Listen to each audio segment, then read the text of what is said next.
DG Stéphane Balamwange Congo ya Lumumba Congo Tafachi Beton Tangwe koki oyo Tangwango yango yo ekoki Tolanda kango Papa Stéphane Balamwange oh yeah. Mesdames et messieurs, bonjour. Deuxième numéro du jour sur Tango Koki RDC. Minduki. Nalobi Minduki. Oyo nyonso Pacifique Masunzu.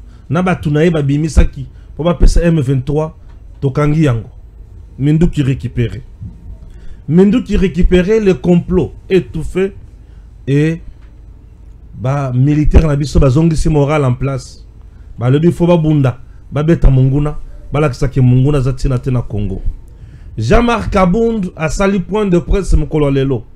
Alobi Tshisekedi azam mabe ko le kana Kabila. Kabund alobi le 15 ya mois de décembre oyo bakosala mama na marche pacifique pour exiger la tenue ya dialogue en RDC. Chers compatriotes, Kabunda lobi Tshisekedi azali ko tambola pamba. Ali ko kende na ba voyage belé aleleli mokili mobimba. Afukami liboso ya Rwanda, un petit pays na taille ya territoire moko na province ya RDC. Mais toujours ça la incapable ya kobeta. Tshisekedi akoki ko gérer mboka te esengeli alunga po ezali mabe makasi. Wana Kabund. Na répondre na Kabund. Ngana yebi comment na répondre Kabund. En dehors de ça, likambo ya taxe na aéroport international ya Njili. Likambo ya taxe go pass kino lelo bazo liebi sombongo. José Makila o ya libumune na bakaleso pembe na Kabila na batunaye ba liebi sombongo kino lelo tofutaka go pass. Sikoyo taxe mususu ebimi lisusu. Le peuple d'abord yango yo Tolikambo mususu yali. Mais dis-moi, j'ai des informations. On a coupé ça pour clarifier ces dossiers. Pour namoni batubali koloba mingi. En dehors de ça, yokanga bien. Lelo mbule beti na kisasa. Mbule beti na kisasa. Mai ya kusakanate parler du peuple nyonso dindaki. Centre financier, centre culturel les akia kodinda. Siko na moni somo. Wana sikoyo réalisateur na biso ala kisabiso likambo somo bilombe bi balela ba pusu etonda ya kosakana te bangona bazoya na balabala ba pusu na biloko etonda babandi ko bwaka ba pusu kaka na kati ya balabala bazo sopa ba déchets sur la kati ya balabala wala bomba avandi kuna na bureau na yebite alali azo somnole azo sala nazo yeba na ngate bomba avandi kuna. Entre temps balobi contrôle technique ya bituka nzele tondi mai mutuki kufi babakisi mondis mais boyo contrôler mutuka nanga techniquement na mona ka mutuka contrôler mutuka nanga ndena ko lapisa mkolwana. Alors chers compatriotes, Vital Kamerhe wakaningi ni kingi nazo ka ba information zo bima mingi balobi Kamerhe d'ici là bazo nommé comme directeur de cabinet chef de l'État encore. Vital Kamerhe, directeur de cabinet à Fachi. Ah, quelle prouesse! Mais ce soit le non Kamerhe, il faut un premier ministre. Pour Fachi Amoni qui est en 2028, il faut un dauphin qui est dauphin qui est Kamerhe. Ah, Kamerhe, premier ministre. Mais non. Kamerhe, il faut un la place à Aimé Boje. Yanini, ministre d'État en charge de l'industrie. Eh, Makamboze Bele. Bon, n'a pas tout à fait Baimbo, Kaona Zana Bango. Na mesa bayi bisanga makamoni ne bakuli koloba na tango wana tango koki to solo makambo mboka yanko le Jésus mbote de Stéphane mbote aussi à Marabobola qui est ensemble avec nous mbote na ba congolais belé bazaro tala biso. Merci beaucoup pour la marque P12 ya confiance au boali ko sala na ba émission pe boali ko tala boali ko landa biso. On dit après la pluie c'est le beau temps, mais à Kinshasa Eza calvaire makasi parce que aujourd'hui à Gombe, Lingwala, Kasavu, Bukalamu, Bandal c'est vraiment très très difficile, même si vous avez la moto, même si vous avez les véhicules, c'est très difficile de circuler à Kinshasa. Alors nous demandons une nouvelle manière de gouvernance et pas autorité provinciale au Bazar Kamba, la capitale, parce que nous remarquons des incompétences, des insuffisances, manque de vision, manque de stratégie. Et ça, le col à bateau, bawela qui kozwa ko Kamba ville à Kinshasa par précipitation, mais qui a préparé à Kokamba, il y a Kokamba à ville province à Kinshasa. Merci. Alors, je sais que ça va marcher. Mais non, parce que comme il est un peu difficile, il y a Koko dans bureau, il y a Koko dans studio, vie aussi les alakimo mabe. Marabobola. Merci, M. Stéphane. Dans un rappel qu'il y a des places sur ton zoka Kinshasa. Oui, Kinshasa, oui. Merci beaucoup. Marabobola ne baza. Merci beaucoup, M. Stéphane. Bonjour, merci. Yo pesinga mbote obani ko attaquer nga. Moyo ka mbote na nga ezate. Ah, solo. Tu dois attaquer to dit que bino ne boza okamba. Kasi eza attaquer. Après si mbote tellement va attaquer l'équipe, moyo ka mbote na. Bon, c'est bon, tous les cas. Exacte. Mbote na nga epa na Jésus Yankole, na pesi mbote epa na bandeko ba Olanda biso. Baza ebele libanda mboka, na linga mingi ko pesa bandeko na biso bazaka na Rwanda. Ba Congolais, la diaspora congolaise baza na Rwanda, baza na Gisenyi, baza na Goma, baza na Bukavu, na linga ko pesa bango mbote pona olakisa bango ke tozali biso nyonso tata moko eloko moko. Et je voulais aussi souhaiter quand même un bon retour et pas na ex-gouverneur ya ville à Kinshasa, Jatini Ngobila, oya zongaki na mabele ya bakoko uta moko na lobby na tombelie bozongi malamu kulutu metala kisaso otika mbula soke beti na ebite to somba ba boato to banda kotambola na ebite M. Stéphane mutu na mutu koma na boato ne na ndako pombula soke beti to banda kotambola pendant ce temps obike bumba lobake soki mbule beti likolo so yindi ya yoka bien te. Donc likolo soke indi sombule beti ayoka kamabe awa sikoka ndengo lobi bumba kolala bumba zawapi akozela bayele mbongo ya taxe ya ville à Kinshasa Kisasa ekomi lokola ebale Kisasa ekomi lokola na ebite ndeko Stéphane Kisasa ekomi ondre liziba na coin ya Kinshasa liziba mama ziba ba maziba c'est-à-dire na hôtel de ville kuna moi liziba moko ezali na palais du peuple na ba nini Kinshasa lac là comment Kinshasa lac? Mais Kinshasa comment lac? Donc lac Kinshasa. Oui. Si quoi on a placé on a mon konzinango. Lac Bumba. Oui, lac Bumba. Lac Bumba. Oui. En tout cas, Ngobila Limbi Sabisopo, lac Bumba, ils ont aux Indi Sabanda comme moi Tolembi. Oui. Donc voilà un peu M. Stéphane. Merci beaucoup.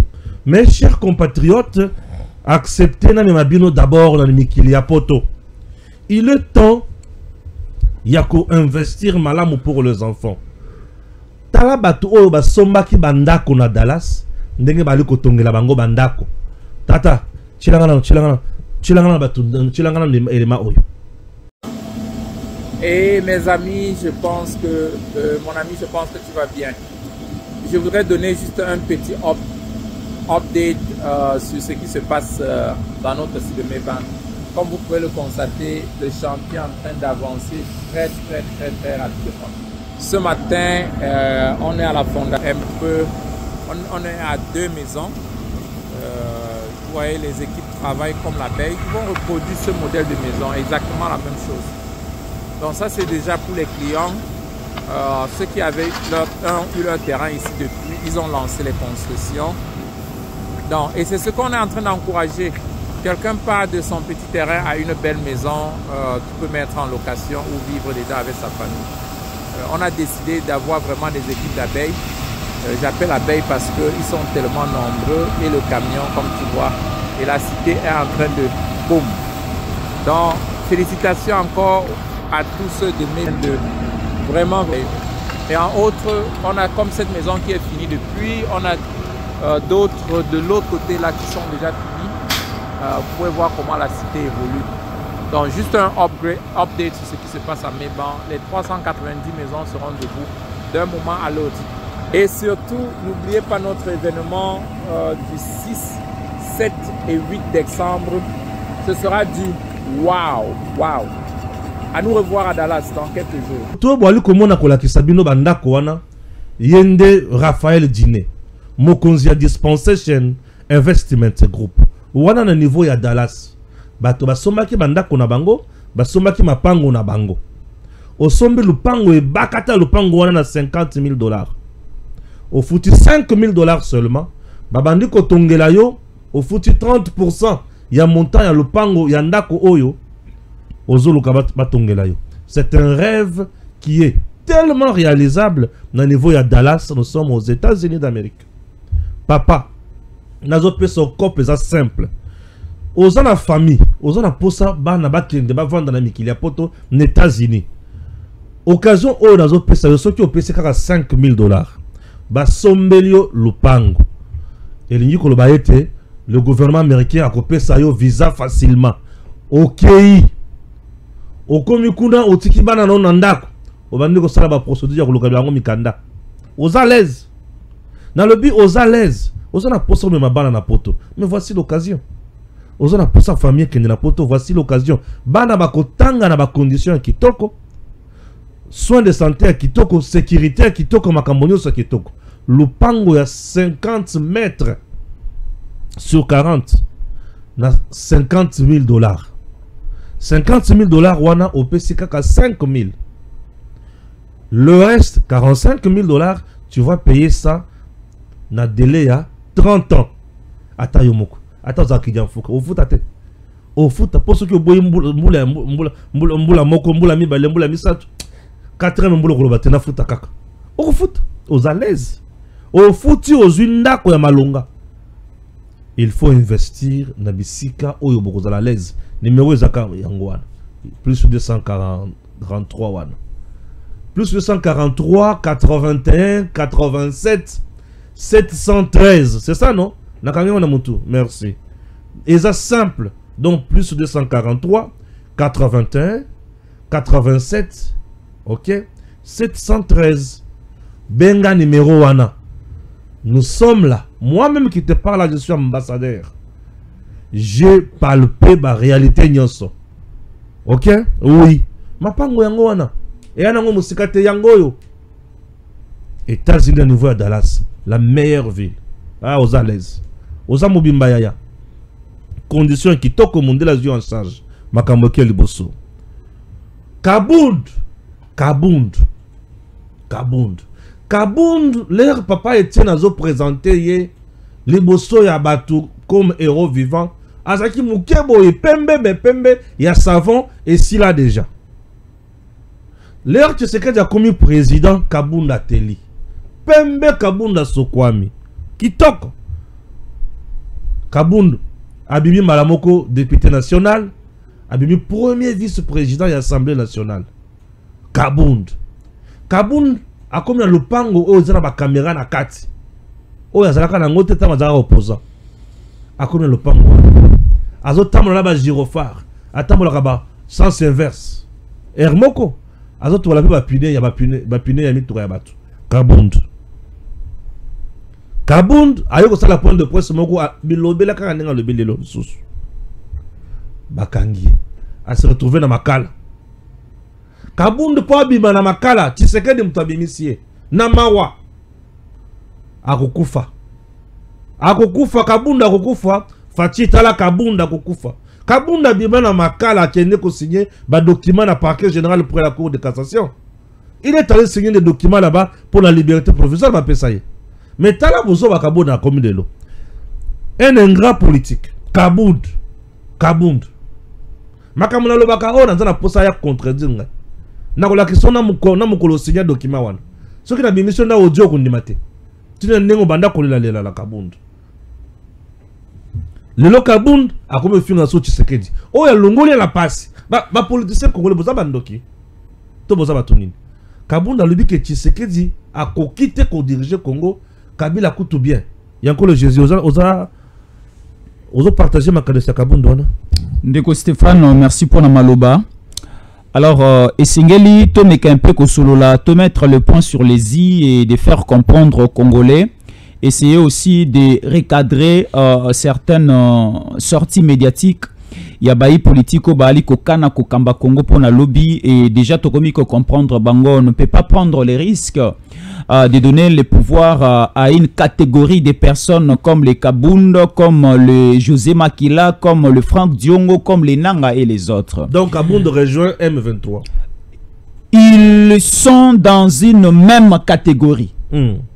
La catégorie Makila, la catégorie Diongo, la catégorie Mvwemba, la catégorie Nanga, la catégorie Hippolyte Kanambe Kazembere, c'est la même catégorie avec aujourd'hui Kabund. Je vais expliciter. Le président de la République est le symbole de toute une nation. C'est le président de la République Oyo Mobekoli Konzi Tobengi Constitution et PCE mandat et PCE pouvoir wana yako convoquer un dialogue. Mais comment expliquer au cours de sa conférence de presse Kabunda Loba na Mikolo ezali koya o ezali à le 15 novembre bakozala sur terrain bako marcher pour revendiquer un dialogue national. Et ce dialogue national, selon Kabund, est regroupé toutes les forces politiques. Et lorsque nous parlons de la force politique, aujourd'hui, selon Kabund, Bazana opposition aux Ezali répartie en deux. Il y a une opposition El Kabund Fayoulou, il y a une opposition El Katumbi et Kabila, et les deux oppositions, il faut basala en face du pouvoir de Tshisekedi, du régime de Tshisekedi, va discuter sur un avenir meilleur et une gouvernance collégiale. Oyo, l'opposition Katumbi Kabila, l'opposition Fayoulou Kabund, va gérer ensemble la nation avec le régime en place, le régime de Tshisekedi. Là, je dis déjà, ce n'est pas à Kabund de descendre sur terrain, de marcher pour revendiquer un dialogue. Un dialogue est pas une demande de l'opposition. Un dialogue, c'est la volonté de la personne qui est en train de gouverner. Et surtout que si cette personne-là est dans sa période de pleine légitimité, le président Tshisekedi est dans sa légitimité totale. Donc, Kabila a kendaki na Oya avec Eden Kodjo. Kabila en seconde partie, il est allé au niveau il y a Senko avec les abbés, prêtres, cardinaux et autres. A kendaki kuna pourquoi? Parce que Kabila n'avait plus la légitimité. Kabila déjà gestion et silaka na mois de décembre 2016 comme ça. Kabila a glissé 2017, 2018, ainsi de suite. Vous savez bien l'histoire. Alors Kabila était obligé de s'y plier l'opposition de l'époque, d'accepter que Hippolyte Kanambe a continué, mais Aza a accompagné de cette opposition-là. Tout le monde a qui a qu'est-ce qu'on appelle la décrispation politique, prendre certains opposants, Oyemoka Bengalanga Namboka, Azongisa, de Roger Lumbala et les autres. Kabila Azoba opposant à Kotissa Bango na primature, à Kotissa Bango na ba régie financière, même aussi na équipe ya gouvernement na ye. Alors Kabila a salaki yango non parce que volonté na ye et senga ga sala bongo. Kabila a salaki yango parce que azaki sur la légitimité et il était bousculé par l'opposition. Et aujourd'hui l'opposition va venir bousculer le président Tshisekedi en vertu de quoi? Sur base de quoi? Motivation et revendication à bango et vandi likolo ya nini. Donc là, je dirais que déjà, concernant des marches sur terrain à les 15, ainsi de suite, Oezali, évoqué par Jean-Marc Kabund, déjà sa pensée est déplacée. Jean-Marc Kabund Azar Lobake, Tshisekedi est pareil avec Kabila. Tshisekedi a kokani na Kabila. Te, Kabund peut être Kobosana. Kabila a kokani na Zoé, a kokani na tata mwasi na ye, Jeannette Kanambe Kazembere. C'est quoi Bangonyo Sobalandi Kagame. Bangole Sobalandi Kagame. Voilà. Tu sais que les autres tous. Donc, Kabila akokani na Jeannette Kanambe Kazembere. Na Zoé Kanambe Kazembere. Kabila akokani na Tshisekedi te. Akokani na bango. Akokani pena ba oyo bazolinga basala mabe epa ba ikomomani lolenge moko Kabila asala epa Shebea. Asala epa ya qui Rosibu Kembi, Arma Tungulu et les autres. Donc ici, je n'irai pas loin dans ma réflexion. Yarokota na o Kabunda lobike Tshisekedi azalo lenge moko na Kabila. Jamais. Le même chose. Oyo peuple congolais et bandaki ko combattre na gouvernance ya Hippolyte Kanambe Kazembere. Ce sont les mêmes choses qui sont reproduites avec le président Tshisekedi, et Tshisekedi a amplifié ce que Kabila avait déjà fait. Maintenant, la lobby que là, mon Kouloutou, lorsque vous étiez en prison, je t'ai permis, Bato Baïgi, de rendre visite. Oui, vous avez des photos, vous avez des images, mais là, vous venez de taper totalement à côté. Là, vous venez de taper totalement à côté. Abeti poto, abeti faux. Ndeko Stéphane, là ici na mela Maya Kamere. Mais lorsque Kamere za osala mabe pour la mboka na hotel melaye. Ndeko Stéphane, ici na mela Mai ya Franck Zongo. Là je le dis sincèrement. Ici na mela Mai ya Franck Zongo, mais tango akomi ko sala mabe pour la mboka na ko sanza Mai wana. Na melima ya Kamere a ko sala mabe na ko sanza Mai wana. Ndenge na za ko sanza Mai o Kabunda pesa inga na prison ya Makala. Na sanzi yango lelo na kombo na Yesu. Parce que ce qu'il a fait, la comparaison, son modèle politique, je vois que c'est un modèle rwandais. Au niveau de la prison, Jean-Marc Kabunda m'a présenté un projet et j'étais séduit. Je me suis dit non, je dois rester en prison, même une semaine, 3 semaines. Mais Kabunda a sorti, vient de sortir de la prison, mais son modèle là politique qui m'a essayé un peu à enseigner à la prison, ce n'est plus la même chose. Donc j'ai dit ceci. Kabound Omoni, le silence est une intelligence et une sagesse très très noble. Donc aujourd'hui, je souhaiterais que Ovanda Kimia que au commettre au baba bêtise au lobby, parce que Tshisekedi n'est pas à comparer avec Kabila. Kabila a fait beaucoup du mal et beaucoup du mal na Mokoyo. Na raison de la cité à Floribert chez BAT et les Arma Tungulu, les Rosimu Kendite. Vous connaissez.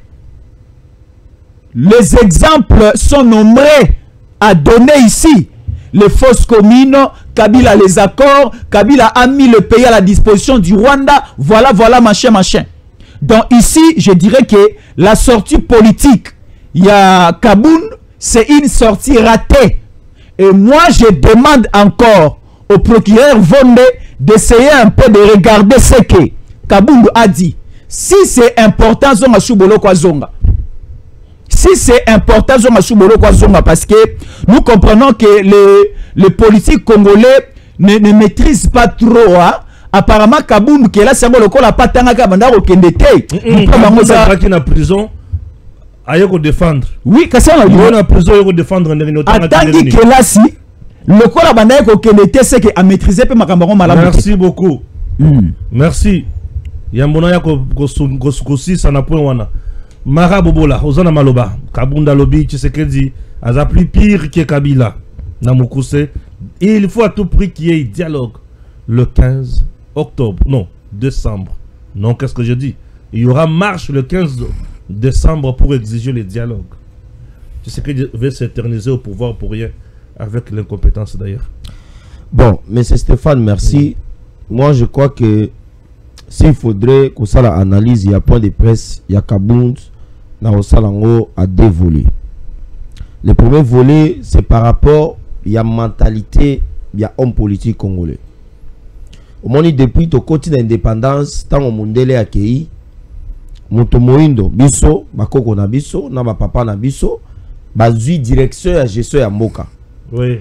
Au moment où sous Kasavubu Lumumba azalaki kaka na discours moko. Kasavubu gère très mal les choses. Kasavubu a détruit tout ce que l'homme blanc avait laissé. Et pendant que l'homme blanc était là, Lumumba azalaki trop dur envers l'homme blanc. Kasavubu est parti, Mobutu aye. Ceux qui étaient avec Lumumba et avec Kasavubu sont devenus les adversaires politiques. Il y a Mobutu. Mobutu a détruit ces pays. L'homme blanc n'avait pas laissé le pays à ce niveau. Tous les cas qui Montréal, tous les cas qui tel pays. Musée est arrivé. Mobutu a détruit le pays pendant 32 ans. Les gens ne faisaient que danser. Tout ça là, Mobutu est parti. Joseph Kabila est arrivé. Et la même mentalité a continué jusqu'aujourd'hui, M. Stéphane. Ouais. Kabunda za koloba yango ke si Kabila aza mabe, Tshisekedi est mieux mauvais. Donc aza plus pire que Joseph Kabila. Mais ce n'est pas sous Félix Tshisekedi qu'on a connu les fausses communes. Ndenge Jésus encore la lobby. Lelo on a évité. Même à ta fausse commune moko, oh à 5 personnes qui battent bakoufi na manifestation, na ba protestation, na ba marche pacifique. Bakangi bango baki otia bango na liboke moko boye toyoki yangote. Les arrestations arbitraires toyoki yangote. Oh non, les assassinats ciblés toyoki yangote. En dehors de ce qui se fait voilà. Dans niveau les assassinats ciblés sur Boteti, Daniel Boteti. Voilà. Là ce sont des assassinats ciblés. Général Baouma. Général Baouma. Bambouza Mabe. Mamadou Ndala. Oui bien sûr. Rossi Mukendi. Thérèse Kapangala. Bien sûr. Ozu Bazana ou Akufaki. Ozu Bachebeya. Voilà un peu des exemples comme ça. Et sur le plan politique, Tokoyi ko comparer au Kabila Salaki na o lelo za ko sala masou Félix Tshisekedi. Mais quand Kabunda za ko lobake, Tshisekedi a plus pire que Joseph Kabila. Est-ce que c'est parce que sous Kabila, Kabunda azaki na ba opportunité te oyo azwaki tango yi de personnes azwaki bokonzi que sous Kabila azaki na ngote et lelo yo ba opportunité wana ezate. Mais c'est Stéphane, il faut faire très attention avec l'homme politique congolais. L'homme politique congolais, soki azako lia, soki azako bukuta, soki azako panzamikua, soki azako lata ba veste, azako lega na la girofa, mon sali, mon général, soki excellence, là tout va bien. Et le président en place, azan a problème te. Mais soki kaka, babotolie moi kwanga, soki ka ba vandissie na ndako, l'homme commence maintenant à changer son langage. Sur le plan de mentalité à homme politique congolais, la classe politique congolaise a échoué. Et aujourd'hui, cette classe politique est allée côté la mandenge toza komona. Au voyez bisanga discours ya Kabund vis-à-vis na gestion ya Félix Tshisekedi et que ça na discours ya José Makila ndenge. Ce sont les mêmes discours que Makila avait tenu hier. José Makila le bango ke ceux qui to kebi na Kabila te peuple congolais toko kota na boumbo ya seko na seko. Et Joseph Kabila a boma kimboka pendant que Joseph Makila banda ikoloba. Mais awawa na moni kulutu na ngai bazana nani na Joseph Makila na Joseph Kabila. Les discours ya Kabund eza différenté na ba Claude Lubaya na ba Frank Diongo tango banda ikobundisa Kabund. Est-ce que c'est Félix Tshisekedi moto banda ko pousser Kabunda sala ba infraction banda ko sala?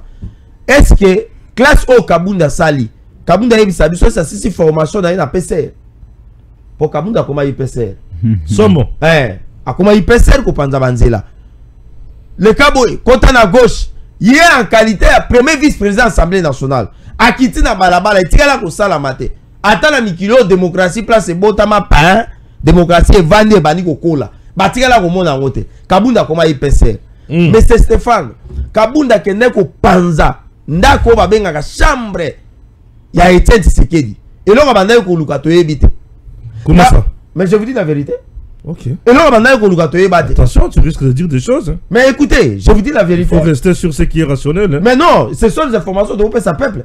Kabunda pendant chambre Tshisekedi. Mais oui, je vous donne les informations. Kabunda kende ko tobola mutuka. Oh ezali ya pine ya ba pine maman Marthe. Yo yebi ngote. Na yoka sango mena. Et ces informations dans pesa. Mutuka maman Marthe outi libongo et outi somela maman moi biloko kolia Kabunda kenda ko tobola ba pine ya biloko wana. Kabunda sangisa ba mama ya IDPS soki na matete. Aisi bango senge to préparer 2023 toti na leadership ya sika na tete ya mboka. Ba mama na IDPS tala ba mama na ya kala wana ba combattant wana. Ba bisa Kabunda ba bitala mwana oyo. Biso to yambi ndenge ayaki to pesi ye fufu to lakisi ye vila kisasa to lakisi ko sala meeting lelo azolo ba to luka leadership mususu.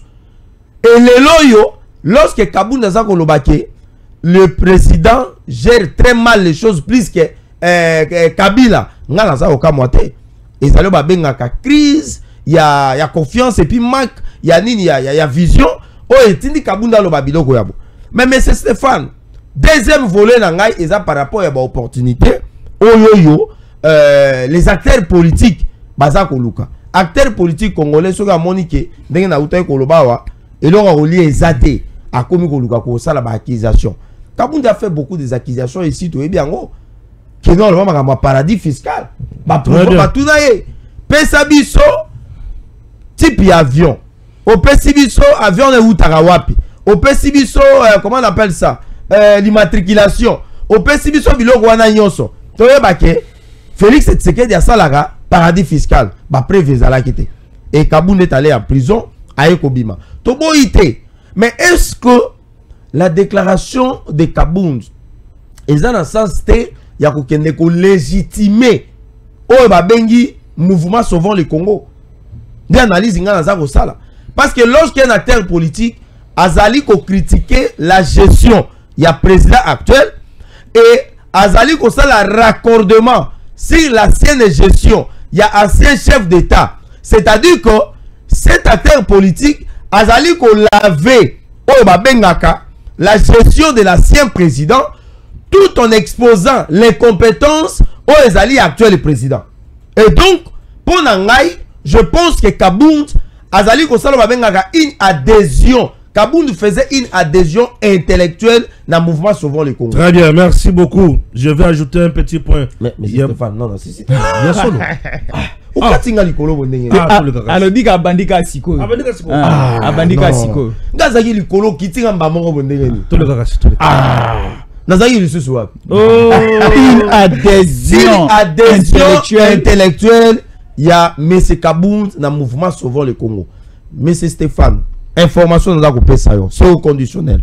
Kabila aurait mis de l'argent pour acheter les acteurs politiques pendant qu'on crédibiliser le mouvement naïe. Mikoleza Koyokawa, Okobanda Koyoka, mouvement citoyen, nous exigeons les dialogues. Okobanda Koyoka, société civile, nous exigeons les dialogues. Déjà, Sangwana, déjà, Kabila, c'est Asuma Bango, déjà. Bangoana, déjà, et ça problème. Alors, quand vous attendez un acteur majeur, le col à Kabunda, qu'on exiger dialogue en faisant des marches, ça pose un problème. Mais c'est Stéphane, dans mboka o to yebi politique ni etambola. Dialogue nyonso ezalaka initiative ya moto za ko kamba mboka. Ezalo ko la papa la ndako, Stéphane na mwasi na bana na ba beau-frère. Amoni ndako ko kende mwa mbilinga beau-frère ya akoti azu vestre ya kekolata, mama bokilo ayaki akoti kolata ndako ya nani ya papa mais c'est Stéphane. Mwana azu soki ndini apanze abi non. Makambo ndenge za ko kende boyo ke malamu te. A convoquer dialogue to vanda to sola. Bon frère, depuis quand on commence à veste nangai au Kenegola tango. Mais toi ma femme, comment depuis là on commence à chambre nanga à choper sa maman nayo. Nous avons quand même des principes ali sacrés ali à Kibokilo. C'est-à-dire que les dialogues nambo kanabiso et koki kozala convoquer dans l'article 69 sous l'initiative de Motazali garant il y a souveraineté nationale ou bien zali garant il y a cohésion nationale.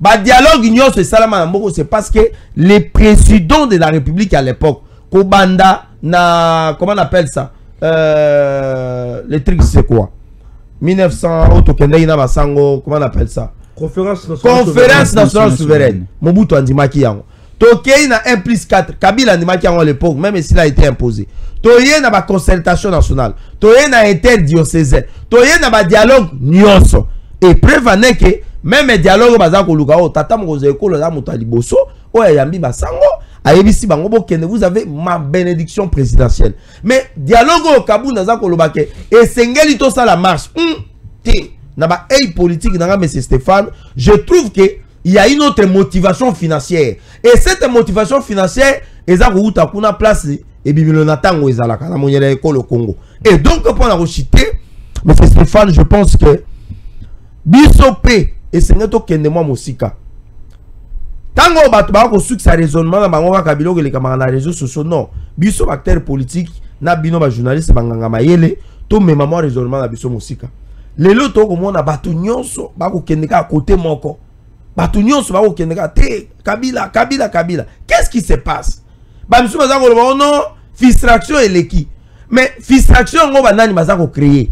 Mais sur les apports na réseau ya frustration, est-ce qu'il faudrait aller couper sa maboko et pas na bateau baza ko kumela Congo binduki? Est-ce que la réseau ya frustration neza ko tinda bango ko kende ko contribuer na assassinat na tuerie na occupation illégale ya Congo mboka na biso? Biso ba marabo bola to frustré neti ngai bo marabo bola mais serait-il sanga za frustré. Donc ane na boye na za na ba problème te. Jésus encore la za na ba problème te. Stéphane Balamwangi azana un problème te. Massa nangai Clément Lukoro azana un problème te pour azala frustré. Donc frustration nous avons Kabunda za frustré, Nanga za frustré, Moussounan José Makila za frustré, Kabila Yeboko pa za frustré. Donc asangi c'est pas créer sur abengaka collectif des frustrés du Congo. CFCO. Collectif des frustrés du Congo. Merci. Après la parole. Merci beaucoup, c'est génial. Non, on essaie un peu de dire quelque chose sur sortie médiatique Kabunda, puisque les politiciens pensent parfois que Baza vraiment n'a maillé les belés pour le Kabiso. Monsieur Kabunda, vous avez encore une fois de plus tapé à côté. Comparé Félix Tshisekedi na Kabila, c'est me poignarder na propre amour yangamoko pour nani na loba bongo. Kabila bakendaka kolokotaye. Baye va placer à la tête à RDC pour piller le Congo, puisqu'il ne savait ni lire ni écrire. Et d'ailleurs, Azalaki Congolais était de père et de mère. Tshisekedi baponaye et pas y a peuple congolais pour le président à son Mboka. Kabila a conclu des accords qui ont vendu la RDC, entre autres l'accord du 23 mars 2009.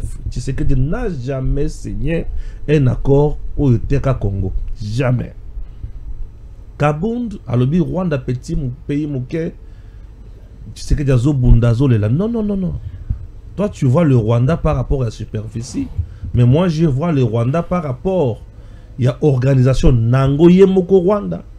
Nabatwa Zana Bango, puisque le Rwanda avait l'Union européenne et le Rwanda avait les États-Unis d'Amérique. Les gens ne peuvent pas se voiler la face. Moutoko Sakabinote, au Rwanda pays moukete. Et ça dit Rwanda Yemoko Moutabanda Kosala Biso Bitumbate. Rwanda na Mindele. Nde Moutabanda Kosala Biso Bitum. Et si tu sais que dit a trouvé la formule magique pour trouver des solutions dans Makamboya Congo, bon, il faut baloba merci. Je croyais peut-être que Kabunda allait réclamer l'organisation des élections dans le délai constitutionnel.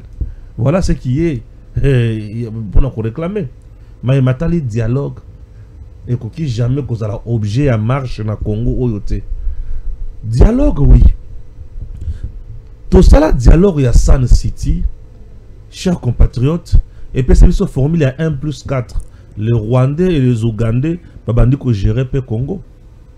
Tout ça là dialogue ya ndenge Kabila s'est maintenu au pouvoir. On crée, on tient un dialogue pour quelle finalité? Kabunda vanda na kimia, Jekoko alekaka na puissance na Kingabwa, vanda batelanda kona yo oyo tonga, il faut le merci Fachi pour être Fachi président, yo zui ndako. Okomaki na ba carré minier. Biloko nyonso wana, tango yo zalaki nango, sukali na monoko nao. Lelo ko pesa biso ba leçon ya morale. Et moko faut bokanga minoko na bilo boko mosaka na ba congolais. Chers compatriotes, Bondimanga Kande Mati, na kiti sango moke. Loko na kiti sikanda, na deuxième point. Deuxième point, ozo sangi sango malamoko, Vital Kamerhe aussi. Premier ministre, directeur de cabinet, chef de l'État, ministre d'État en charge, il y a industrie, et l'autre, ils ont Kamerhe mérite tout ça. Donc Stéphane, merci. Mais n'amèque un peu Koloba à quelques secondes avant d'entrer la question à yo, vous allez remarquer que le tout dernier message, il y a Fulgence Mouteba à Zali qui commenté sur le différent voyage déplacement à Mokonza Mboka, la manière dont Mouteba a commenté le voyage à Mokonza Mboka, c'est la même manière où P. Kabound a commenté le déplacement du chef. Oui, c'est-à-dire, le président Tshisekedi part plus chercher la solution ailleurs au lieu d'unir les Congolais en interne pour ensemble trouver solution. Le président multiplie des conférences, multiplie des forums, multiplie sa présence au niveau des assemblées à l'étranger, France, États-Unis, aujourd'hui Qatar, Doha, ainsi de suite. Pour eux, Mouteba, Senko, Rwanda, AFC 23, les Kabound et les autres, c'est que le président Tshisekedi a Kosala, ils ont une mauvaise méthode. La meilleure des méthodes à faire, ils ont que il y a rassembler Kabila, il y a rassembler Katumbi, il y a rassembler Ali Kobomana Est, Kosolana Bango. C'est la meilleure manière pour eux de trouver solution. Il y a Makamoza Osamana Est, la République démocratique du Congo, où nous Congolais, nous disons NON. Cela veut dire c'est la plus mauvaise méthode que biso ba Congolais otoa ko kambate mais mokonzambo kandaza ko kamba biso ne pesi mandawana akamba à notre place. De le but qu'on ne peut pas parler avec ceux qui ont touché aux armes, avec ceux qui ont fait couler le sang des Congolaises et Congolais, avec ceux qui ont violé des Congolais, avec ceux qui ont joué le rôle comme poste de transit, va permettre à Rwandais de possession à Mabélé Nabiso, le lobaï baba or, baï baba richesse et consort. Ndeko Stéphane a une question à you. Ndeko Stéphane, vous êtes père d'une famille, vous avez des enfants et responsable za otangi sabana, bana baketi na bete lo alikolo, kala mingi te ba rosilisa et ba ebele baza obima na ba IEC na ba Inikin na ba université belé. Aujourd'hui aussi il y a une université au niveau ya Mbujimai. Do batone so baza otanga, bako zala ba directeur à cabinet à Mokonza Mboka te. Bako remplacer pe caméra dans l'Assemblée nationale te. Bakoya peine sika o emebo jatiki vide te na ministère industrie. Parce que au niveau du ministère industrie, il y a Julien Paluku qui fait l'intérim, il y a ministère Wana. Julien Paluku fait l'intérim, il y a ministère Wana industrie. Alors, ezala motomosuta ko remplacer Emebo Jisangara na ministère industrie, il faut zaka caméra. Ou bien na komi tuna na mboka na biso et comment na ba ministère ya ba parti politique que ministère o ezara INC soki ministre na INC soit abeli akufi alongwe il faut qu'on remplace ka moto o caméra kotinda ba ministère et comment ya ba baati faut remplacer ka moto o baati a kotinda baati asilika kawa ba ko isara ministre na yemo ko économie na Assemblée nationale. Pourquoi a bungisa kambongo ya bampio dina ya bambisi na Namibi bakwa ici comme que nesika na yona bazong c'est la mutu na ye e bendaka makelela siko biso to lingi ba définir makambo wana que déjà ceux qui te voter Mokonza Mboka année oyo na mandat oyo tu e ba de to voter Mokonza Mboka mais ministère ya budget et rozala ya caméra ministère industrie et rozala ya bemba donc on voter Mokonza Mboka en connaissance de cause koyeba peli susu ke ba ministère wana parce que comme bongo ministère mon côté et appartenant à un parti politique et bonga mon côté de gouvernance et appartenant à un parti politique. C'est le peuple neza opesa mandat na Mokonza Mboka, peuple est voté par député, il faut mettre chaque personne à sa place et la place là il faut être bien gérée pour l'intérêt de la République. Vital Kamerhe était déjà directeur de cabinet. Ici il n'y a pas outrage, ici il n'y a pas une question à quoi intoxiquer ou de dénigrer ou encore de faire quoi que ce soit, non. Ici nous parlons de la justice et nous faisons notre analyse. Vital Kamerhe 2019 Mokonza Mboka a prêté serment le 24 janvier 2019. Le 25, le toute première nomination mokonza mboka sala onga naza ko retenir aki mibale. Ezalaki nomination, il y a Vital Kamerhe comme son directeur de cabinet et aki pe nomination à mibale, il y a François Beya comme son conseiller spécial en matière de sécurité. Avant même la composition du cabinet, Batomi Balon Bazali a nommé Vital Kamerhe directeur de cabinet, qui François Beya conseiller chargé, conseiller spécial chargé à la sécurité et autres. Et nous connaissons le bilan de ces différentes personnes. Kamerhe et François Beya. Kamerhe a le moins la condition nini. François Beya a le moins la condition nini. Na okota na makambo wana te. Na boyi bati ne langa mokanda ya parquet. Alors, aujourd'hui, dire que ceux qui sont proches du président au niveau de son cabinet, Bamote Balongwa, revenir à la case de départ, remettre encore Vital Kamerhe. Je ne dis pas que c'est une bêtise. Je ne dis pas que ça sera une erreur, une faute, je ne sais pas parler en termes de quel mot. Mais je dirais simplement ceci. Au Congo, nous commençons à manquer de gens.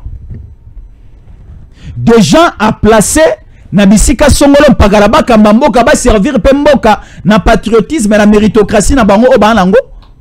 Il faut le même personne bazonga. Ah donc to koma na république ya ba accord. To koma na république ya ba compromis. Que non libala moko salamaka entre les Swahili et les Baluba bako se trahir durant tout un régime. C'est bon, c'est bon. Donc, je chite en disant que... Neko Stéphane, non, chite, pardon, s'il vous plaît. Nasili Sapo na bandeko ba comprendre nga ya mobimba. Ba comprendre nga ya mokusete, na loketo te. Kino na suki. Nakolo ba boye. Bandeko na ngai, on ne change pas l'équipe qui gagne. Mais l'équipe qui perd, rapidement, nous allons conseiller au président de cette équipe, il y a changé équipe pour un entraîneur, n'a pas joué. Si équipe Oyo et Kweyaka déjà na 2020 2021 équipe on a cabinet Mokonza Mboka équipe il y a 100 jours équipe il y a ma maison préfabriquée équipe il y a ma réalité dans ce toebi et Kweyaka si la même équipe ba zongi seango lisusu moi je dirais que Rosala gâchis et gâchis moko erreur grave et aussi na Assemblée nationale to kometaka erreur ya ko remettre la même équipe au Kweyaka na 2009 ou 2008 comme ça non 2008 non 2009 l'équipe Kamerhe et Kweyaka na 2009 na Assemblée nationale to na 2025 awa non 2024 awa to zongi ici la même équipe au Kweyaka na 2009 sous Kabila. Voilà les résultats. Voilà les résultats. Donc, faisons les choses d'une manière professionnelle. Faisons les choses d'une manière équitable et d'une manière honorable. D'une manière aussi civilisée. Bakongolais baza belé à maele. Eza na diaspora, eza biso dona ki ça. Pourquoi pas que Marabobo la naebi que sera Maloba, il va ovationner Kamerhe ke azonga. Pourquoi pas aloba ke ngai Marabobola na zo ebonga wana et sengeli totanga kaba Kamerhe na ko ka moto mosu non ndeko Patrick Muyaza o sala malamu te bazongi sala mer mende bandeko na ngai donc awa biso tozana bato mosu ya maele te ba Jésus encore bandeko mosu ba ko sana ba bisikana tozongi sala bato moko to continuer ka kolela na mboko ndeko Stéphane maya miso na biso kino robinet na yango réservoir nango ekosila tokobanda robinisa même pinzoli ya makila na miso na biso. Très bien. Marabobola maloba pe na mboka na yo tozana niveau ya Kamerhe directeur de cabinet premier ministre to to trajeté hein to robi mabeta l'homme qui organise mieux que l'IDPS. L'homme qui organise mieux que l'IDPS. Ça c'est un peu compliqué. Bon, moi je crois que au moni de Stéphane, système mo cannabis nengo za la gérer na système politique na yango nenge baza ko imposer modèle ya gestion, ça posera toujours problème. Et là bomi mboka oyo eza biloko ya benga ba quota. Omoni moto olobaka maleme ka quota esili. Mais derrière ce quota, eza ba système oyo et détruit moka o monsieur Stéphane. Le président de la République, haute autorité politique de référence ya Union Sacrée, tant azali ko gérer mboka, azana obligation ya ko gérer pe plateforme politique électorale na ye, et puis ya koluka ko satisfaire batu oyo bazali ko accompagner ye na kati ya vision wana. Au moment na ketoke na ba élection, peuple ne muto azako ya pona ko voter. A voter Mokozamboka, a voter député national, ba député provinciaux, ba voter ba sénateur, ba voter ba président assemblée provinciale, ba gouverneur ya ba province.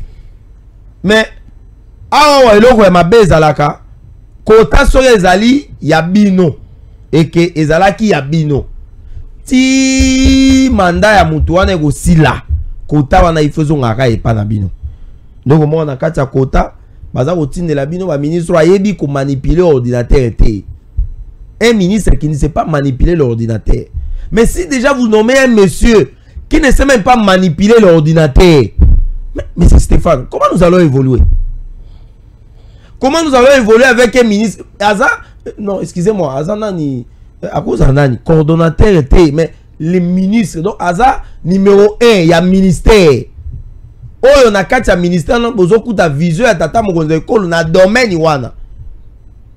Les lois tous en obligation, kota wana ya Aimé Boji, na oya Vital Kamerhe, ya Assemblée nationale, na ra wana, parce que poste ya Vital Kamerhe na Assemblée nationale, zala ki kota ya INC et allié. Au moment na ke Bemba, na kati ya MLC allié, azape na kota na ye. Ba ti lukwebo, na kati na AFDC allié, azape na kota na ye. Ozui Jatili Ngobila, ACP allié, azape na kota na ye. Ozu Gilwando, Ozu Batouana yon sur bactère politique wana. Et ça crée à un moment donné la frustration dans le bien. Et ceux qui ne se retrouvent pas, ils font recours à la violence, mais aussi à la participation dans la insurrection.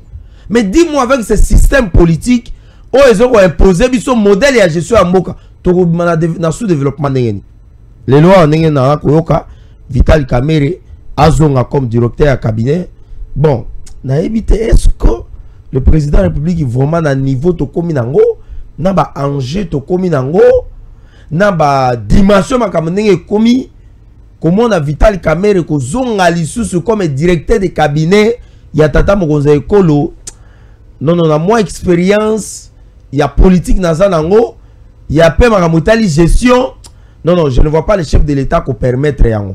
Même à Tabazana Bakor na bango, je ne vois pas. Mais au moins, je peux alors voir Vital Kamerhe ko jouer rôle mususu na niveau ya ba institution ya mboka ko longo na Assemblée nationale, soit ko kende na niveau mususu. Mais awa na place kaka ko satisfaire les anciens alliés. Mais il y a aussi de nouveaux alliés, monsieur Stéphane. Au moins na uta ko yebisa lo ko moko hake bandeko yo bazoko kende pe ko kumbaka ba armes. Nous condamnons ça. Nous disons que eza eloko ya malamu te. Parce qu'il y a des Congolais qui meurent. Il y a des Congolais qui quittent la terre des hommes à cause de la recherche de ces postes-là. Pour bazwa mbongo, batonga bandako et consort. Bandu wana ba aventurier oyo bazana Kenya. Na ba misusu wana. Soki katata mokonze ko alobi bon, abengi Senko ou bien abengi Obasanjo ou bien abengi For Nyasingbe ou bien abengi Tabombeki ou bien abengi l'air parrain na éviter ceux qui le leur toujours qu'à parrain dans bango Uhuru Kenyatta alobi bon boya ko organiser dialogue au monde nanga akokata suki au monde na Wilingoma depuis abanda buzoba na bango na makabo ba rébellion akolata veste bisimwa koyawa libumu munene lokwa nguma meli soki soso soki taba bakoya kovanda wa na hotel awa na Fleuve Congo ba vandi wana ba kabundu ba ye na ba José Makila ba ye au moins quand ba kutana kuna na Kenya boni Neniko calme ba pesani ba mbote avec beaucoup de joie là avec beaucoup de joie et de sentiments.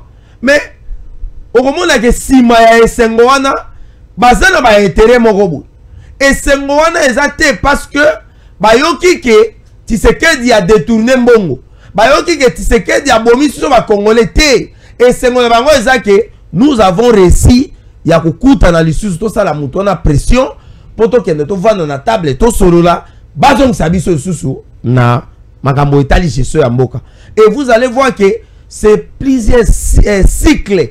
Il y a différentes figures au bazako kota bazako bimana gestion ya mboka et le pays n'avance pas. Banzele za kotonga malamu te. Soki kaka biloko ya ba STT. Talana no bila tata mokonza ekolo depuis azui.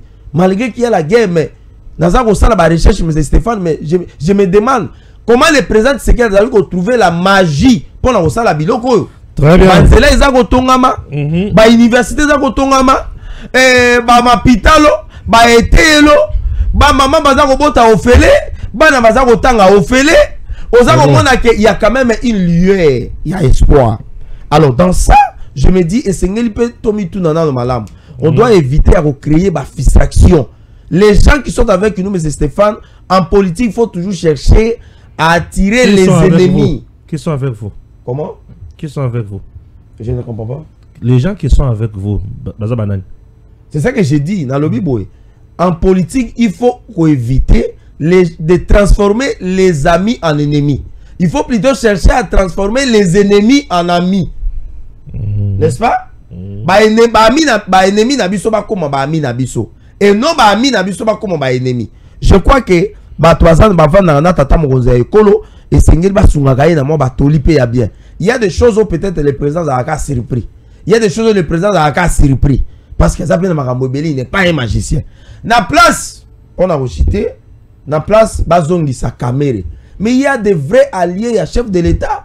Batubaya et pas na tata mokoze kolo na tongo. Wana no kutu, masuwa ya inyo sacré za na libongo tano isemité. Batuana déjà ba mati de masuwa kuna baoya po baya ko sema na libongo.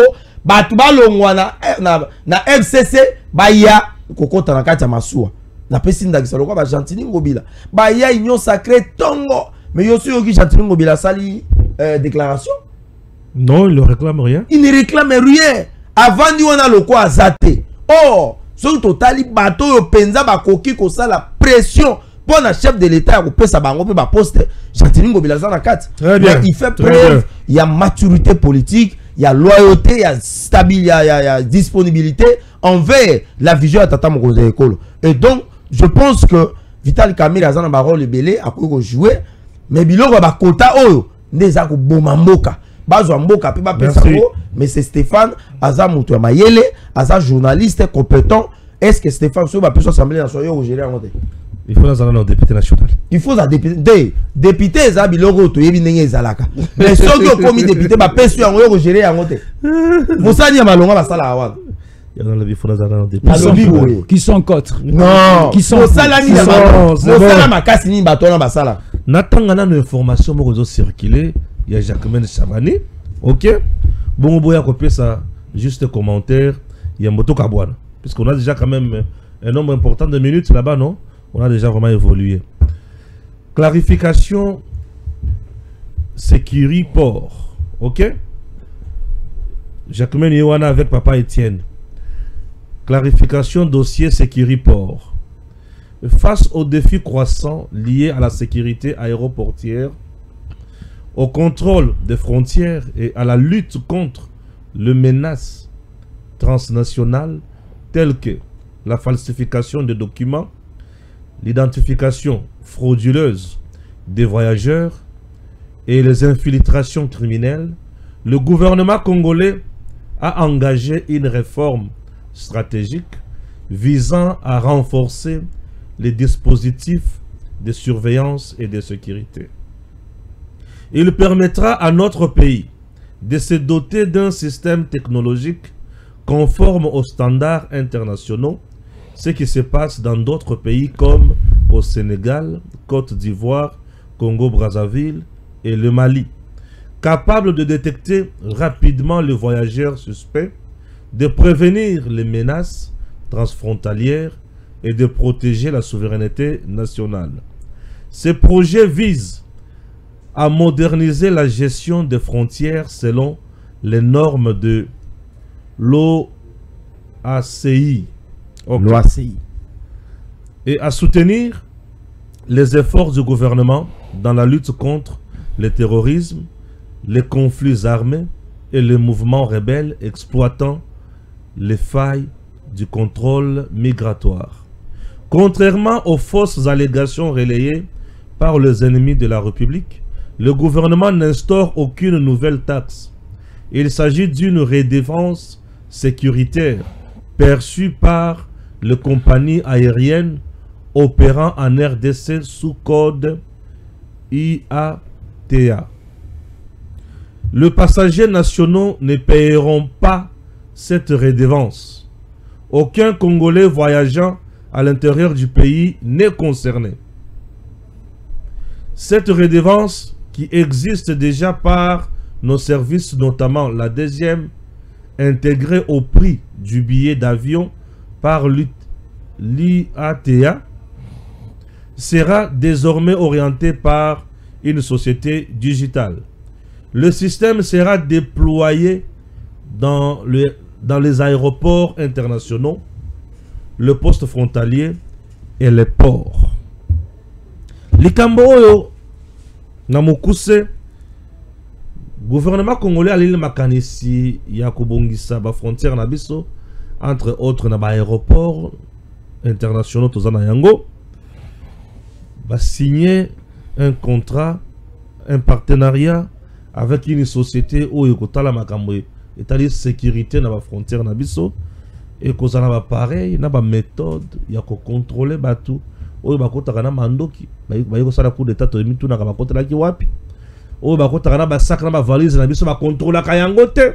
Je suis conscient ba sac na biso to contrôler ka te oyo yekokota na soute bazui ba che ekoti na soute ezana mendoki to ezana mabende je ne sais pas mais yekota na soute to kota na avion. Alors chers compatriotes balobi bato bakobanda kofuta likambo eza oyo azozo avion na yaki kananga te ozu avion ke Lubumbashi te okufuta yango te ozu avion na zokende mbandaka po mbandaka bazaka na avion une fois par mois okenda mbandaka okufuta yango te mbandaka bazaka na connexion te bangala ba déjà 32 ans bana connexion na mbandaka te ba José Makila bana connexion na mbandaka za te. Alors ceux qui sont qui na mbandaka aéroport et kota mbala moko na forêt équatoriale. Alors okufuta te ngala kenda na mbandaka. Je peux te donner les images tozo si sa forêt équatoriale mbala moko tokoti aéroport ozo boye na zoko sate mbandaka. Ceux qui sont qui na Kisangani okufuta te. OK? Donc eza likambo oyo eza pona kosunga ba service ya l'état. Baye bakufuta eza baye bayo kende mikili ya boto. Po déjà montra kende mikili ya boto moi misolo ya lit. Misolo ya li ba tia ngona kata ba entreprise ba compagnie so zaka awa. Ba compagnie les ebele ya minene wana oyo yaka awa. Et fouti quand même, c'est simple que ça. Au fout à billet ce qui 1800, ce qui $2000, ce qui 600, ce qui 700, ce qui va tuer le $30 na kati pro songa école na yo. Les kamboko diaboliser place on les a. Ba tia yango na billet ya $180 wana te. Ba billet ya $30 ya $150 wana te. Wana zakaka prix na yango. Oh Jacques Men Chabani, est-ce que le peuple d'abord yango le peuple d'abord c'est sécuriser aussi le peuple. Le peuple d'abord zakaka ba pesa ko lipate. Te sécuriser c'est le peuple d'abord aussi. Bah il faut pas makambo wana. Makanisi na yo yanko le Jésus. Commentaire na yo, ceux qui aussi si commentaire awa, toke malamongo na makambo bumba. Tozo contre makambo bumba, il y a ville illustration à illustration. Yanko le Jésus. Ndeko Stéphane, la sécurité des Congolais nécessite aussi la participation de ces Congolais. Très bien. Pourquoi je l'ai dit? Nous avons besoin de la sécurité, mais nous devons payer nos taxes et impôts. Et là, ça donne le moyen à la nation, ça donne même les moyens au gouvernement, à l'exécutif. Yako landela o etali sécurité na biso, yako tonga babalabala et le reste. L'armée congolaise a besoin de moyens. La police nationale na ba unité, na ba service nyonso, baza na besoin yaba moyen. Lorsque je suivais votre lecture, ce sont des taxes et impôts, des redevances existent déjà. Alors, il faut maintenant bien orienter cet argent. Il faut bien orienter cet argent. Et c'est pour cela, avec cette intelligence managériale, il y a vice-premier ministre, ministre intérieur, Alingi a organisé un Malamo. On nous a informé ici avant, jadis, c'était d'abord l'apanage. Il y a des gemmes qui voyaient plus cette affaire. Mais aujourd'hui, ça sera sur le plan digital. Il y aura maintenant des techniques de services Oyo et Kozala bien en place pour suivre cette taxe. Et ce que moi j'ai aimé, et qu'on a dérangé bande ko biso ba kolongwana kana ngate po ba Kinshasa, et qu'on a dérangé bande ko ba ko ta Goma te, et qu'on a dérangé bande ko ba kolongwana aéroport à Kavumu te pour atterrir na aéroport à Luano. C'est uniquement pour des gens qui quittent le Congo pour l'étranger. Donc déjà, quand vous organisez un voyage, laissez le pays pour aller passer du temps à l'étranger, c'est que organiser voyage, vous avez un peu de moyens. Voyage union, voyage à tourisme, et à voyage d'études, et à voyage à modèle nyonso. Voyage nyonso à l'étranger nécessite des moyens. Et lorsque vous organisez ce type de voyage, c'est que vous avez un peu de moyens. Alors donnez un $30 à votre pays, je ne vois pas le mal, je ne vois pas le problème. Je vois des gens, même Fali pour Paloba Yango, pour Ayamba Motona disque naye, il faut $100 vous autorisez, vous voyez ça normal, qu'un musicien, Babou Kayo, Bayembayo, il faut un $100 Vous voyez que au na maison, il y a Versace, au sommet, une chemise, na valeur à 6 000 à 7 000 euros, c'est normal, mais glisser un peu d'argent en termes de taxes et impôts, na mboka na yo $30, $40, nous voyons ça un peu dur ou encore c'est mauvais. Je dirais, là, ce n'est pas l'esprit. Il y a Tshisekedi, il y a le peuple d'abord. L'esprit à Tshisekedi, le peuple d'abord, Ezali. Peuple à Sala o Ezali. Yaye a kosala pona moka. En retour, moka pe et Sala o Esengeli ye moka a Sala pona peuple naï. C'est très important. Très bien. Alors, Ndeko Stéphane. Kinshasa, ezalaka na chance makasi parce que c'est une ville capitale. C'est une province, c'est une ville, et au niveau de la ville, il y a les institutions. Lorsque baza otonga babalabala na Kinshasa, c'est le gouvernement central na Rosal. Mais Bumba aza ovimbisa tolo mapeka koloba ke ko zalaye. A kondimisa pe ba kino mususo bazali bien averti te ba kanisa que c'est la ville qui fait. Non, ce n'est pas la ville. Ezali o belle chance oyo Bumba azui ya komi kuta na province oyo le président Tshisekedi avec sa bonne foi, avec son gouvernement patronné, chapeauté par la chef du gouvernement, Madame Judith Soumina Toulouka. Alors, nous avons besoin d'une bonne gestion au sein de la ville de Kinshasa. Et ça, la biloko monsieur Mike, yango wana banda ko soutenir que na ville à Kinshasa, il faut to civiliser en 3. Ou bien to civiliser en 4. El Changu, El Funa, El Lukunga, El Moamba. Parce que tout le monde Kinshasa nyon somi 4 obasangi si Funa, Moamba, Changu, Lukunga et comme il y a un peu charge pour na bumba zoko ko mema yango te. Mais ba prédécesseur na ye ba kumbaki Kinshasa malamu. Ba kambaki Kinshasa ya malamu, tout le monde ba kinbo petoya. Tout le monde à l'époque aussi de André Kimbuta a capé la nouvelle vision na ye avec les transkin, avec une vision quinoise que pour le transport à quinois, faisons ceci. Pour l'insalubrité à Kinshasa, faisons ceci, cela. Et lorsque André Kimbuta cède le fauteuil et pas à Gentini Ngobila, Gentini Ngobila aussi vient avec une nouvelle dose managériale et ça produit des fruits sur terrain. Boamona.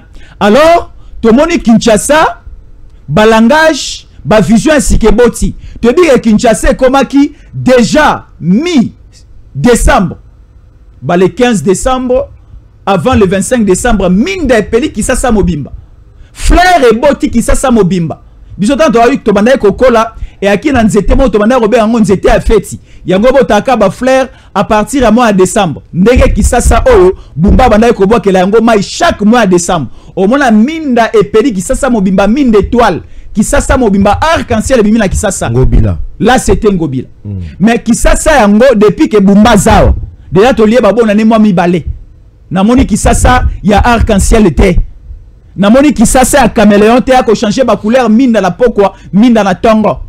Alors nous avons besoin d'une nouvelle politique et surtout que l'équipe Bumba c'est une équipe qui est mal composée.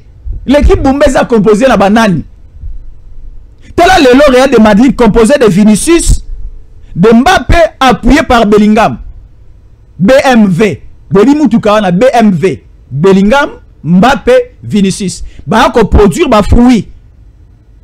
Mais si quoi équipe à Kinshasa composée de Bumba et de Molangi et d'Iyeli ba ko produire nini, ça pose de très sérieux problèmes au sein de la ville. Alors nous avons besoin de Stéphane Akochité, nous avons besoin que ceux qui union sacrée et réfléchir sur l'Assemblée nationale balongo la caméra et baluka bacha boji l'union sacrée et réfléchir peu pour la ville à Kisasa na lobby oui union na Kisasa wa c'est l'union sacrée aussi c'est l'IDPS LML c'est ba ko kamba na niveau ba ministère to comment on appelle ezana ba ministre mususu baza issu ya ba parti politique o ya union sacrée ba meka un peu ko réfléchir assemblée nationale assemblée provinciale tala assemblée provinciale on a comment la meilleure assemblée provinciale au Kinshasa ezwa eza assemblée provinciale ya Godempoi avec un certain on de konabiso ya lingwala o nani sota yi prison boloko o nani Mike Mukebai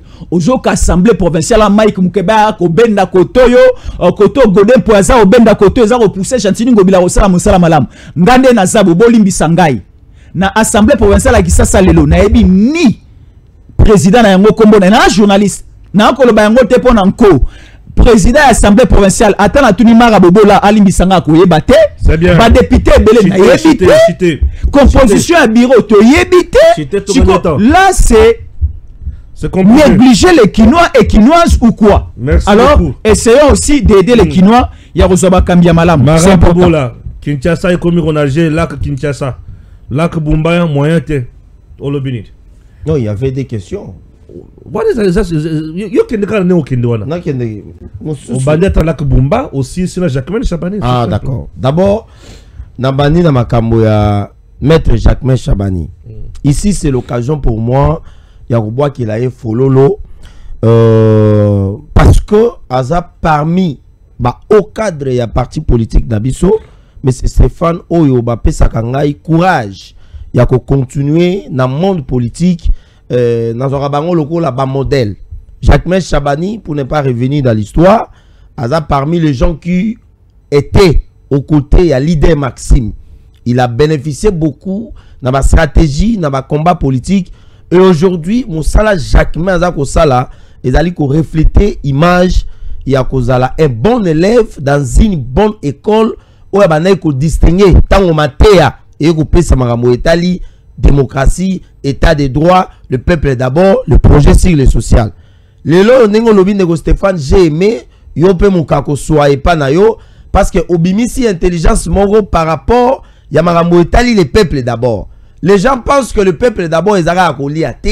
La sécurité aussi de ce peuple fait partie du peuple d'abord. C'est-à-dire on ne peut pas donner à un peuple la paix aux Ezali à Lipa sans pour autant songer à lui donner aussi la paix. Et je pense dans le discours il y a Tata Moronze Ekolo tant qu'on a eu qu'on déposer candidature dans la CENI alors nous devons donner à notre peuple deux paix, c'est-à-dire que la paix au carré, la paix comme kimia, sécurité, tout ça là, mais aussi du paix aux Ezali à Lipa. Mais ici, on donne à ces peuples la paix à travers Marambo Italie, renforcement, il y a la sécurité dans le niveau, il y a l'aéroportuaire. Combien de menaces au Congo Ezali exposées par rapport à Marambo Italie, contrôle, aéroportuaire, il y a Robimali Bandamboka, na kokota libanda mboka ndenge toyoka ke moto aboma muze autaka libanda mboka mais awa sikoyo maître Jacquemain Chabani a albité to ya to sala eloko moko bo ekosunga mboka to renforcer makambo etali sécurité mais aussi na souveraineté na biso. En tout cas, Mokako soit et pas na maître Jacquemain Chabani. C'est comme ça. Voilà la réforme au biso za koluka. Tout le monde a que oui, il dépêche. To zwaki bokonzi, to saleli mboka, ba trace yango. Si Kabila nous a laissé ba benga so code minier, oui, et ça quelque chose za ko sunga mboka. Biso pe il faut to ya pena ba réforme. Le président a initié beaucoup de réformes entre autres. Dans la réforme locale, la maître Jacquemain a sali, c'est pour renforcer. Et puis, ils allaient réformer n'importe quelle réforme était. Et ils ont un domaine, ils allaient toucher souveraineté à Moka, intégrité territoriale, mais aussi, magambo etali sécurité. Donc, Mokako soit pas na maître, bah on va aller ko diaboliser parce que na mon on déjà dans mon réseaux sociaux, Moka batouazan na mbongo te, beno bolinga ba taxe non.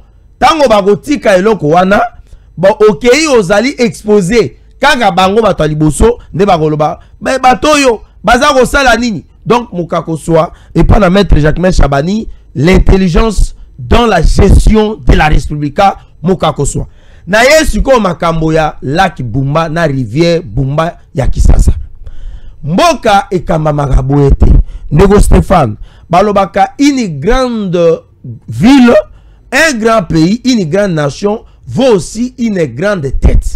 La ville de Kinshasa mérite mieux. La ville province de Kinshasa ezali kosenga batoyo bazana boanya o bazana boyebi o bakamba déjà pona koluka ko kamba engumba ya Kinshasa. Tozali na plusieurs millions de personnes. Ville à Kinshasa parfois nga epesa nga somo. Nzambe kaka nde muto ko batela biso ndeko Stéphane. Épidémie soke koti awa na makambo etali salubrité, makambo etali hygiène, je ne sais pas nombre de morts, mais nzambe ya lola akotika biso te.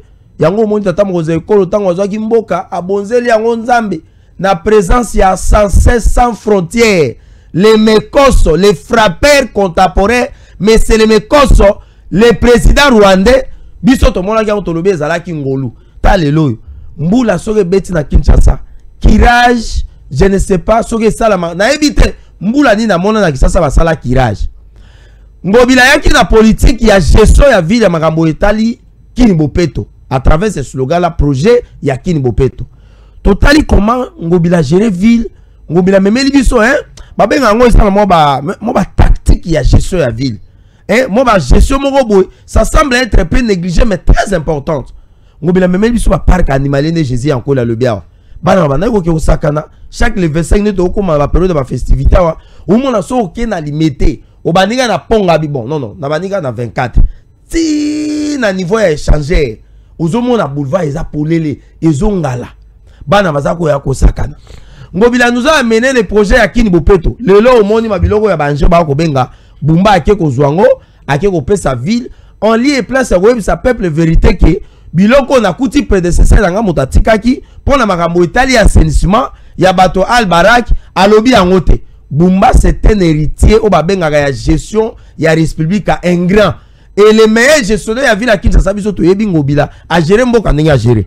Mbula lelo so obeti na Kisasa na yebite to tambola wapi poto insécurité bakomi ko ya ko braquer bato tina ba chambre à coucher ozana mama na mbeto bo bateli yo munduki pesa mbongo mo osala autrement ezate na ba bank na bato bazoya ko na minduki ya o abenga ya plastika moto uti Allemagne ayeti awa na munduki ya plastika akoti na na bank ya sali crime moto okanga ya azate tina ndenge ba maîtriser ki mo nazako mituna projet de société oyo Bumba ela kibiso alobi Kinshasa eza ko bonga na makambo etali assainissement makambo etali gestion des immondices makambo etali tout babiloko wana mais plus monsieur Stéphane on parle de Kinshasa eza ko bonga plus Kinshasa eza ko beba so ya awa na avenue Victoire awa na Maya Kalamu balabala wana déjà eza ko kende ko bukana le pont là lokola mbule bandi ko beta soko ke wana okuta embouteillage eza wana ndeko Stéphane moya ko lekezate. De l'autre côté, population moyenne les exact, bato comme matela ba déchets plastiques na rivière, pollution des rivières n'en parlons pas. Ni avons na loba ki boy. ville ya Kinshasa eza na niveau ya Bumbate balobaka ke joueur boza kokotisa na équipe il faut même un changement so moi bokoti joueur aza kokokate faut bimisa ye ata azalaki meilleur quelque part so aza kokokate faut bimisa ye Bumba biso to tindaki akende ko gérer ville to moni ke Bumba akokite tata mokonzi ya ekolo ba députés provinciaux surtout ya des pes batana likambo qui ça lelo ekomi pombolo. Je suis convaincu monsieur Stéphane que mon village de Likao dans le territoire de Boudjala dans la province de Sidoubagne est plus assaini que la ville province de Kinshasa. Merci. Na village nangai c'est bon. Soki mbula ebeti au monde kimia ekoti oko kota elanga obuki pondu na yo oyo olambi bolali na kimia monta ko braquer yo azate. Merci. Mais na Kisasa wa c'est bon. Bumba toza kotuna Bumba motoyi de pes lokola yo ba pesa e mu peshi kimbiolongo pola na lisute to ebite o likambo ekolekela biso na pesi mbote na ngai pa Gentili Ngobila kulu tolimbisa biso to yebaki te Zamba batela Congo DG Stéphane Balamwange Congo ya Lumumba Congo Tafachi Beton tango ekoki oyo tango yango yo ekoki tolanda kango Papa Stéphane Balamwange oyeye